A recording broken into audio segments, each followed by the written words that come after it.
Hello beautiful soul! Welcome back to my channel. This is Mecha Ami from Japan, Kabayan Scorpio. This reading is for you. Habol tayo This week, November 30 to December 6. Siyempre maraming salamat muna sa aking subscriber, new subscriber, cross-watcher. At sa mga bagong pasok dyan, welcome na welcome kayo sa bahay ni Ate Aimee. Salamat din sa naktaba ng puso niyo mga comments. At sa mga nagpa-personal reading, marami pong salamat. Kung gusto niyo na energy niyo lang talaga, ang gusto niyo makuha natin, all the details is in description below. Tira natin yung energy po dito. Vice versa tayo General reading, pag hindi nagtugma at hindi nyo energy ang nakuha natin, maaaring next time, di ba? Malay nyo. Vice versa, energy mo, energy ng person mo, energy na malapit sa puso mo, nangyayari, or mangyayari pala. Use your own intuition, lawakan nyo inyong isipan, ano man ang edad mo, ano man ang gender mo. Energy ni Scorpio, wala sa baraha ang kapalaran, kayo pa rin ang makapagpapabago nito. Your energy.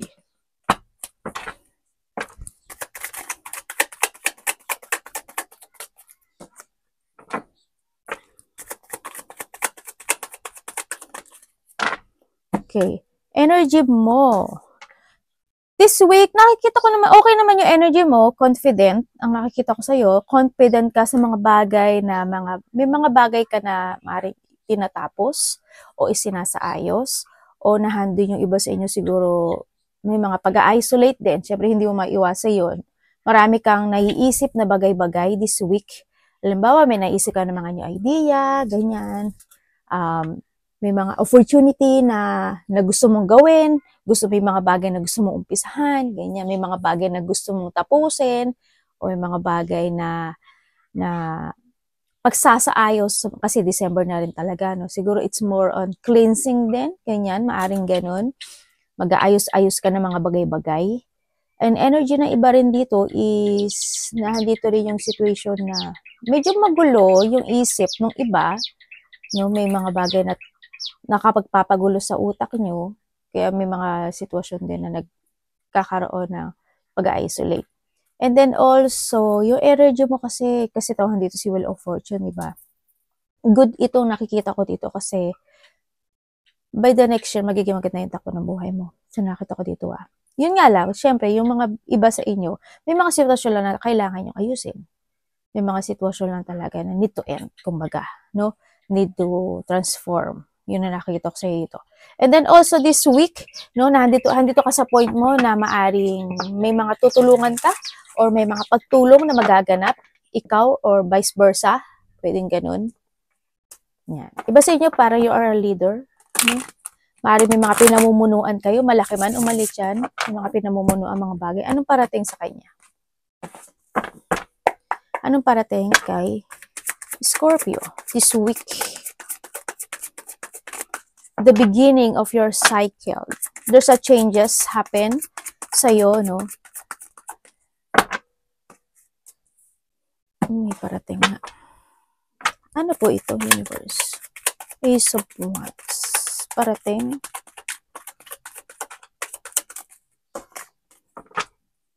Okay.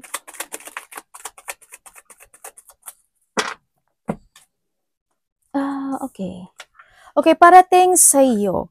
Merong babae, or babae man siya, or lalaki, kasi wala naman talagang kasi hindi ko naman binanggit yung pangalan mo dito.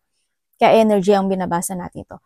Sa iba dito, may babae na magkakaroon ka ng communication sa kanya. Either sa babae na to is makaka-receive ka sa kanya ng bad news, or pwede rin naman na madi-disappoint ka sa kanya, o kaya naman may mga unexpected siyang sasabihin sa iyo na medyo ikakalungkot mo, pwedeng ganun, no? Yun ang nakikita ko dito. And then also, sa iba naman sa inyo, either communication ito or text message siya. Ganyan. And then also, may mga parating din sa iyo. Sa iba sa inyo, this a lovers Kasi andito rin kasi si lovers. Sabi sa inyo, there's a lovers. May parating sa'yo na isang valuable things. Hindi ko alam sa iba. Pwedeng sa iba is this sa pera. Pwedeng sa iba this a gift. Pwedeng sa iba is this na your manifestation or opportunity. Basta valuable things siya. May parating sa'yo na magagaling ito sa taong malapit sa'yo. Sa iba dito, this is a partnership. Sa iba ha, ikuhanin mo yun sa'yo. Kasi marami siyang ano. And then also parating sa'yo, nandito ka sa point na may mga bagay ka na gusto mong i-move.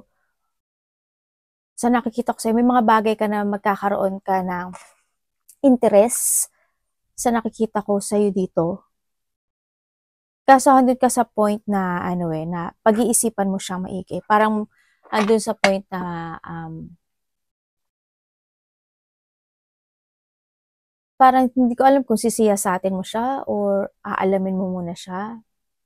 Yun, parang you have an idea, parang ganun. You have an idea to create for something, pero iisipin mo muna siya. Yun ang nakikita ko sa iba sa inyo.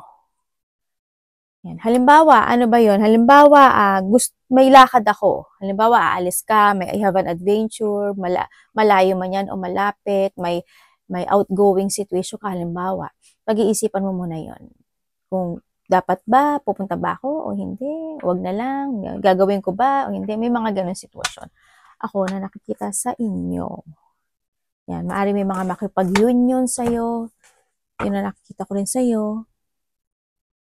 May mga situation na may isip ka na you want to take a risk. Yan.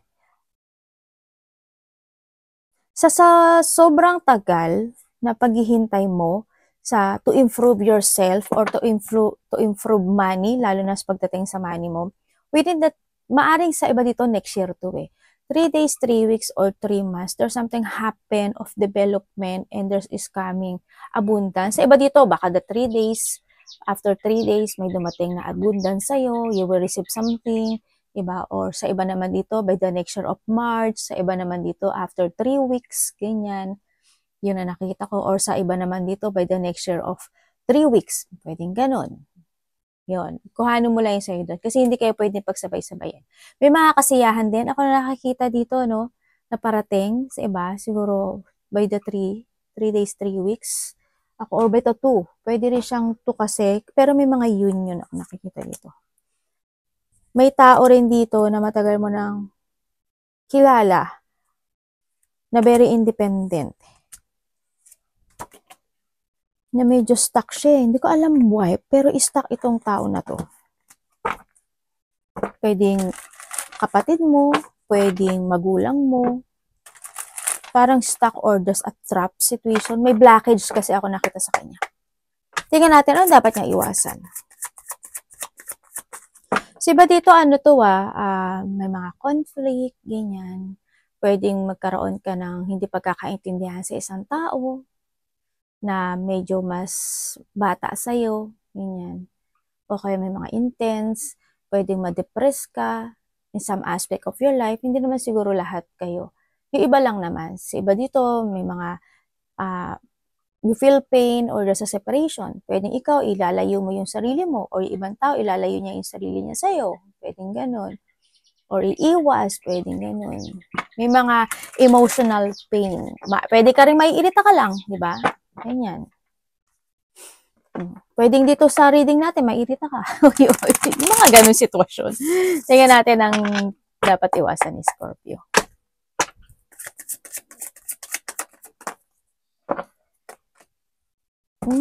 Tower agad. Ano yun, universe? Dapat iwasan? Okay.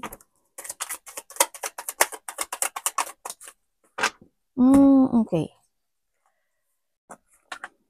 Hindi ko muna ibibigay yung Hindi ko muna ibibigay yung dapat iwasan. When it comes dito, nandito ka kasi sa point mo na medyo nagiging mahina ka.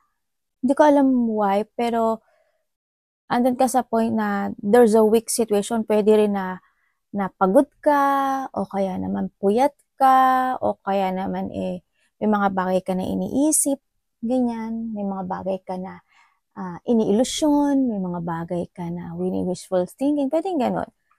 O basta there's a weak, o pwede na may sakit ka, diba? O kaya may mga sumasakit-sakit sa'yo, kalamnan mo, buto-buto mo, mga ganyan. There's a pain. And ang nakikita ko rin dito, maaaring nagkakaroon ng self-doubt yung iba, no? Yan, may mga lack of confidence, may mga sitwasyon na siguro pakiramdam mo, bakit ganito ang buhay ko, bakit parang puro pagsubok, puro na lang problema, puro na lang ganyan, puro na lang ganon. Parang may mga bagay din na maaring hindi ka nakapag-focus, no? Or may mga bagay na maaari rin na nagiging impatient ka talaga. Medyo yung haba ng pasensya mo ay maiksi talaga, no? O umiiksi minsan yung nakikita ko sa iba sa inyo. Kaya medyo habaan mo pa yung pasensya mo, no? Kaya ang nangyayari sa iyo dahil sa sobrang weak ng iyong emotions, nagiging impulsive ka talaga. Kumbaga nagiging pabigla-bigla ka rin minsan, ano? Kaya medyo ingat-ingat ka rin. Pero nasa sa'yo naman, you need to control. May mga bagay kasi na hindi mo kayang kontrolin, kaya pwede siyang maging cause of hindi magandang outcome, no? Ingat na lang din para sa inyo. Okay, when it comes sa iiwasan, well, syempre iwasan mo yung mga bagay na tulad na sabi ko, maging impulsive ka, yung pabigla-bigla, sa lahat, yung mga salita mo, sa mga kilos mo, sa mga decision mo, ganyan. Not thinking and not to plan, yan. Iwasan mo hindi ka makapag-focus. Iwasan mo na hindi ka magpursige or magtiyaga or not to keep to fight to start a new beginning in life, yan. Huwag kang masyadong mahatak ng nakaraan or ma-depress, anxiety, or feeling burden dyan, no? Medyo iwasan mo lang yun. Iwasan mo rin yung is not to trust sa intuition mo to make decisions right and be patient din, di ba? Tulad ng sabi ko kanina. Be patient to make a choices, din ang sinasabi rin dito. Basta huwag ka mapanghihina ng loob. Focus and control. Palagi. Patient, focus and control and patient. Huwag mong pagdududahan yung kakayahan mo or huwag mong isipin na parang hindi ka naiintindihan kaya ka minsan nagiging ganon or wala nakakaintindi sa'yo. Medyo hindi kasi medyo think lang din, no? Kasi hindi rin magiging maganda yung. Kasi alam mo kasi this December kasi is more on chaos ang magaganap sa lahat, no?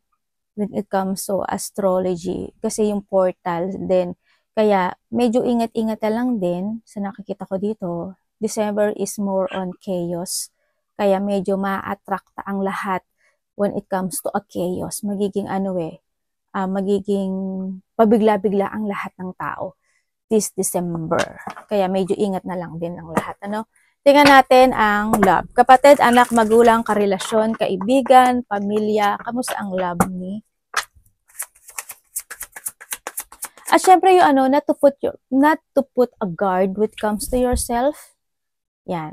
Kumbaga, mag-put a guard ka sa sarili mo. Ganun. Anak, wag ka sa ulo ni mami. Tingnan natin ang love mo.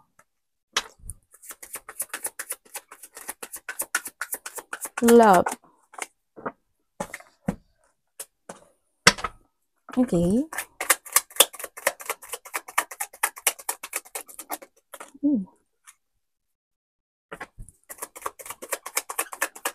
Sa love po.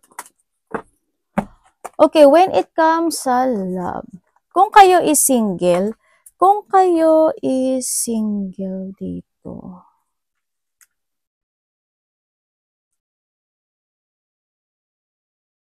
may tao kayo makikilala. Actually, marami naman darating kasi attractive naman talaga kayo, no? Mga Scorpio, lalaki ka man o babae, very attractive ka. Pero ang nakikita ko kasi dito is pag-isipan mo talaga maigi, no? Pag-isipan mo maigi kasi ang nakikita ko sa iyo, you are more on attractive with a person na medyo may pagsisinungaling or may mga bigat na sitwasyon. Yun na nakita ko. Ibig sabihin may mga problema, ganyan. There's a burden, may mga struggle, pwedeng may mga third party o kaya naman may mga mapapasok when it comes to someone, pwedeng ganun. Medyo mag-ingat ka na lang. Pero hindi naman isa yung darating sa'yo. Marami actually yung darating sa'yo. No? Kasi attractive ka naman. Basta sabi ko nga sa'yo, dito sa mga iwasan mo, is maging patient ka para hindi ka rin magkaroon ng mga bad decisions sa buhay. No? Pero may parating daw sa iyo na isang tao. Sa iba naman dito, ibig sabihin, itong tao na to, matagal mo na kilala. Yun ang nakikita ko. Sa mga nagkahiwalay naman, sa iba dito, yung iba dito, hindi ko lang alam po ikaw, yung sa mga single, either siya is may secret love sa'yo or ikaw may secret love sa kanya. Ganun. Pero mag-ingat pa rin kayo ha, kasi dahil nga sabi ko may pagsisinungaling, baka magkaroon ng pagpapanggap pagdating dito sa mga single, no? Ingat na lang din.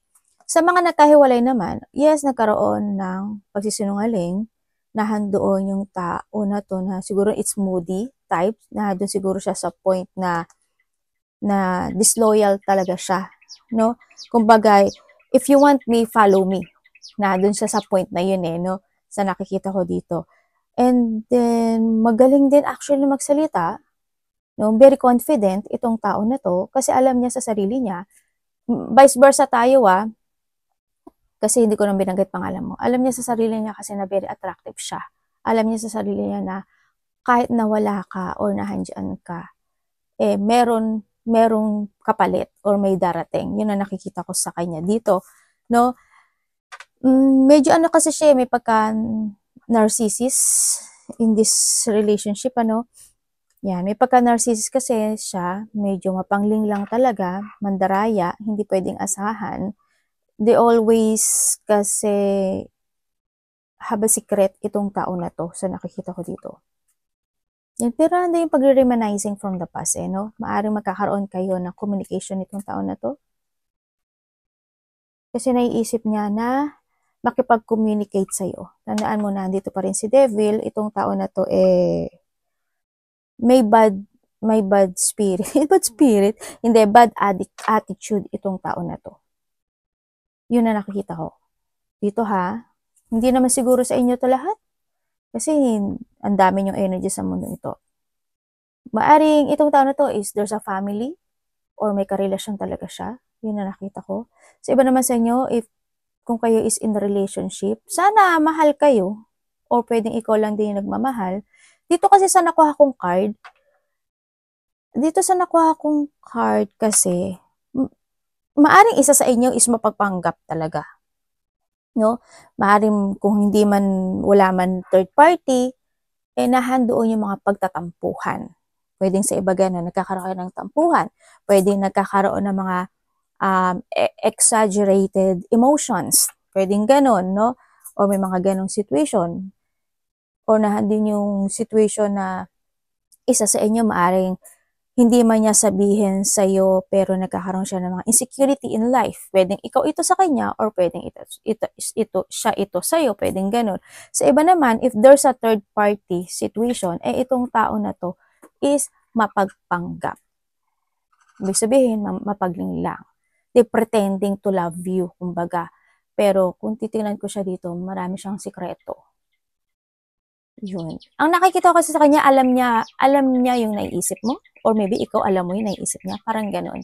Maring nagkakaroon siya ng visioning or nararamdaman kanya maybe na kung paano kanya paikutin or ikaw ito vice versahin natin sa mga kamay niya. Pero dito sa sitwasyon kasi is siya, mapagpanggap at mapanglinglang na tao. Ganyan. Hindi siya makatotohanan. Ganyan. Tingnan natin ang iyong money, Scorpio.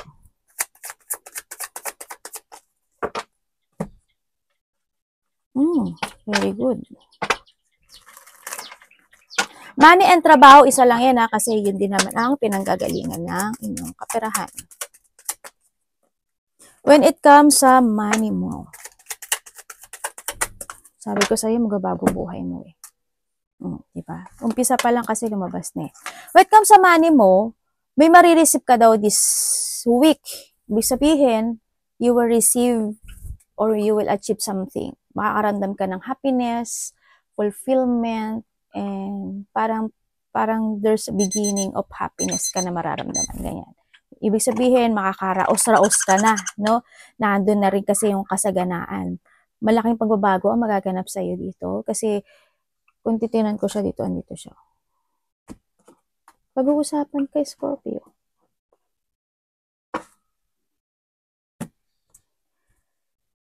Kasaganaan, ito, there's a material success, wealth, prosperity ang parating sa'yo.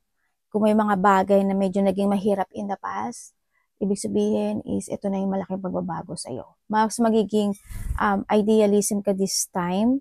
Ang nakita ko rin, it's more on magnetic ito kasi tinan mo kasi marami siyang pera. It's more on magnetic ang nakikita ko sa'yo. Magbibigay ka ng more on hard work this week. Baka magiging busy ka talaga kasi it's December, yan. Lalo na kung may mga business kayo. Kasi iba dito may business, no? Malaki man o maliit yan, you have a business. Or pwede rin na you have a stock. Yan, you're investing something. And when it comes din dito with December in a portal, kasi is meron tayong 5 days open portal when it comes on abundance. Kaya, if you want to invest this time, it is a time to invest and it will grow talaga, no? Ang nakikita ko sa this portal. Yun, magiging maganda talaga yung takbo niya. And then, syempre, ang nakikita ko rin dito is this a renewal of you? Yeah, may mga bagay na babaguhin mo siguro talaga or nahandin yung magkakaroon na ng clarity sa mind mo na magiging mindset ka na okay, this fine, eto na ang gagawin ko, mag-iipon na ako ng pera, ganito na, ganyan na, ganyan. Handun ka na sa new version of you, no, sa nakita ko dito. Maganda siya dito. It's more unstable ito. Ang nakikita ko dito. Mag-heal ang mga dapat mag-heal. Ganyan. May hinihintay ka raw. Iba dito may hinihintay eh. Yan. Andito na rin yung pagiging hard work and admire ka sa admire and focus to growth more sa stability mo. Advice po. Baka iba dito invest. Ano ba kayo? Kung may nakita kasi opportunity related to a food, siguro mas okay sa inyo yung food related. Yun, mas magsasucess kayo ganun. Dito food related ang nakikita ko dito. Pero nakikita ko kasi sa iba siguro this own business. Sa iba naman dito is parang, halimbawa, meron kayong mga kanununuan.